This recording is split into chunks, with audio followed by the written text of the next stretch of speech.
Hola, saludo para todos ustedes, bienvenido a este nuevo video, que en este caso vamos a tocar un tema de física titulado trabajo mecánico.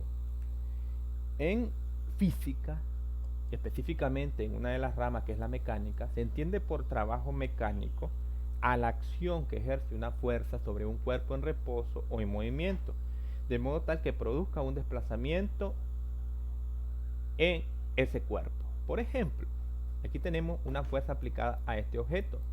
Se desea mover este objeto del punto A al punto B, pero para lograrlo necesitamos recorrer una distancia, un desplazamiento en este caso, y la fuerza que le aplicamos a este objeto va a tener una dirección. En forma más específica, el trabajo mecánico es la cantidad de energía transferida a un cuerpo por una fuerza que actúa sobre él. En este caso tenemos una persona aplicándole una fuerza a la parte trasera del vehículo para que se mueva de un punto A a un punto B y está utilizando una dirección específica. Este trabajo tiene una unidad de medida que en el sistema internacional es el joules o julius, como quieran llamarlo. Se representa con una J, pero en inglés se representa con una W por work, que significa en español trabajo. En muchos libros van a encontrar que el trabajo lo representa con una T o con una W. Su unidad de medida es el joules o el julius.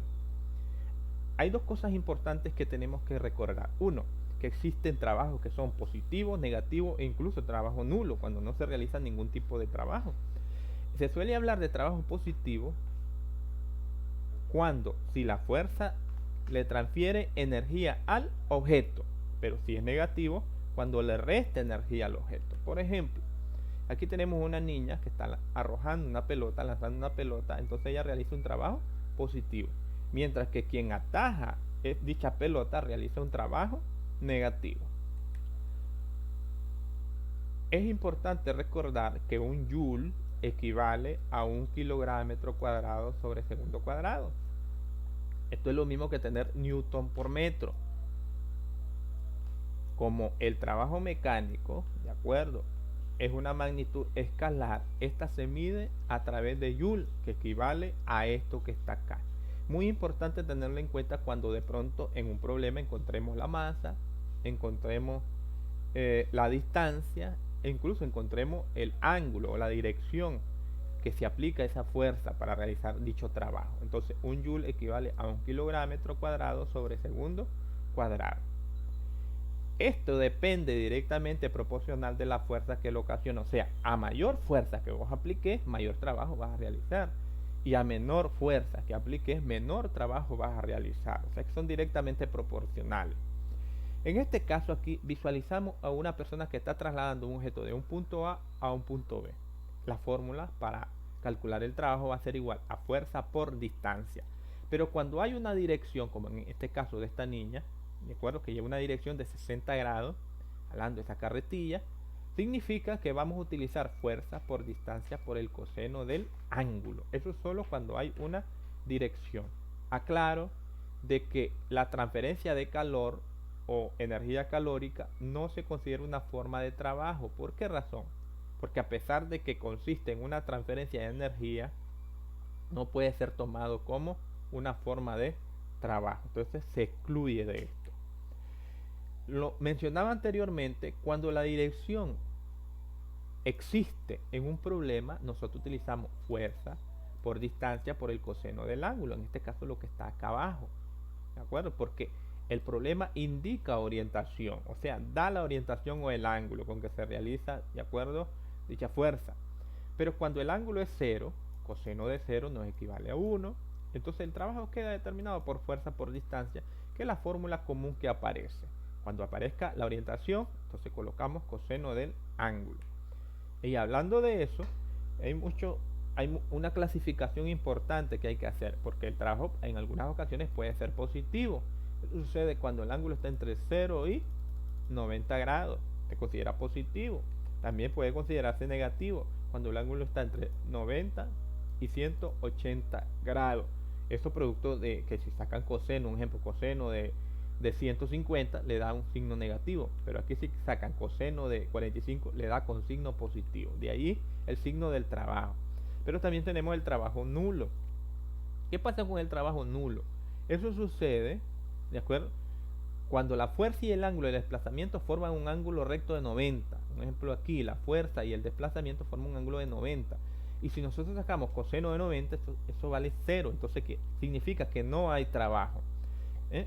Un ejemplo aquí, en muchas ocasiones el trabajo es nulo porque no se recorre ninguna distancia. Entonces la distancia es 0. Y si no hay distancia, significa que no has aplicado fuerza y el trabajo va a ser 0. Entonces es un trabajo nulo. Pero en muchas ocasiones la fuerza es perpendicular al movimiento. ¿Qué significa?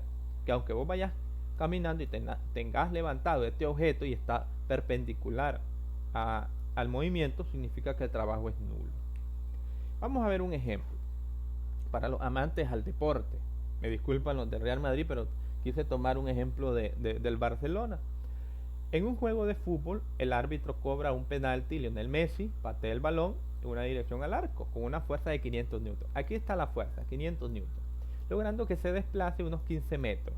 Esta es la distancia, el desplazamiento 15 metros, sin tocar el suelo. La pregunta es cuánto trabajo realiza Leo Messi para marcar ese gol.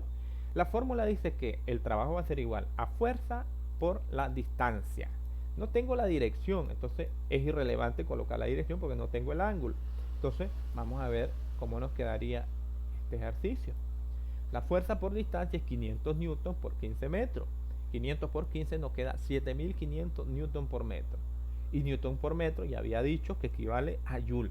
Quiere decir que ejerce 7500 joule para patear esa pelota. La fuerza que aplica los 500 joule y la distancia que recorre 15 metros necesita un trabajo de 7500 joule. Vamos a ver otro rápidamente. En las siguientes imágenes hay un niño que jala un carrito con cierta carga, ¿verdad? En el caso del primer niño, el ángulo es de 60 grados. Aquí vale 60 de este niño y aplica una fuerza de 20 newton. Entonces nosotros calculamos fuerza por distancia, pero por el coseno del ángulo. Aquí tengo que agregar el coseno del ángulo. Entonces sería 20 por 8 por el coseno de 60. Este niño aplica un trabajo de 80 joule.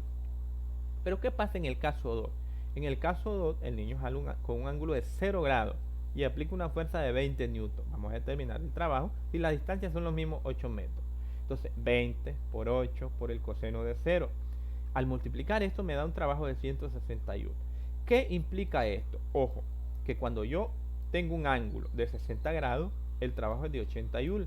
Pero ¿qué pasa cuando el ángulo es 0? A mí tengo que aplicar mayor fuerza y el trabajo va a ser mayor. Significa que el trabajo se duplica cuando el ángulo es 0 grados. Si ustedes intentan jalar un objeto con un ángulo de 0 grados, van a tener que hacer más fuerza y por ende van a tener que realizar mayor trabajo. Y si lo hacen con un ángulo de 40, 45 grados, van a realizar menor fuerza y por ende menor trabajo. De ahí que la fuerza es directamente proporcional al trabajo. Tenemos otro ejemplo. Tenemos un bloque que es jalado por una fuerza cuya magnitud es de 15 newton. Aquí está la fuerza 15 newton, con un ángulo de 50 grados respecto a la dirección del desplazamiento. ¿Cuál será el trabajo si el desplazamiento del bloque es de 8 metros? Entonces nuevamente tenemos la fuerza por distancia, pero como nos da la dirección, entonces aquí le agregamos coseno del ángulo. Entonces fuerza por distancia por coseno del ángulo. Entonces sería 15 newton por 8 metros por coseno de 50 grados. ¿Cuánto nos da esto al multiplicarlo? 77.13 joule de trabajo para jalar con una fuerza de 15 newton este bloque a una distancia de 8 metros y con una dirección de 50 grados. Vamos a ver otro ejemplo. Un atleta olímpico levanta una pesa de 1240 newton. 1240 newton. Esta es la fuerza. A una altura de 2.1 metros. A la altura 2.1 metros. Vamos a calcular el trabajo que realiza. Si multiplicamos 1240 newton por 2.1 metros, nos da a 2604 newton por metro, que equivale a joule. Ese es el trabajo en la primera instancia. ¿Qué pasa en la segunda instancia? Si mantiene la pesa a la misma altura y camina sobre el suelo 3 metros, ¿realiza trabajo? No realiza trabajo. ¿Por qué razón?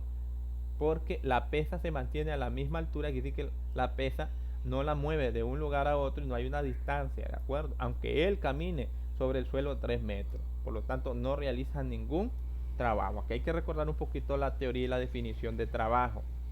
Para que usted pueda a practicar este tipo de ejercicio, le pido que practique, valga la redundancia, con el ejercicio 1, el ejercicio 2 y el ejercicio 3. En cada uno de ellos, en muchas ocasiones, va a encontrar el trabajo, otro va a encontrar la fuerza, otro va a encontrar la masa, otras veces podés encontrar incluso el desplazamiento o la dirección. Aquí tienen estos 3 ejercicios para que practique y les saluda su profesor Jairo Flores. Muchas bendiciones.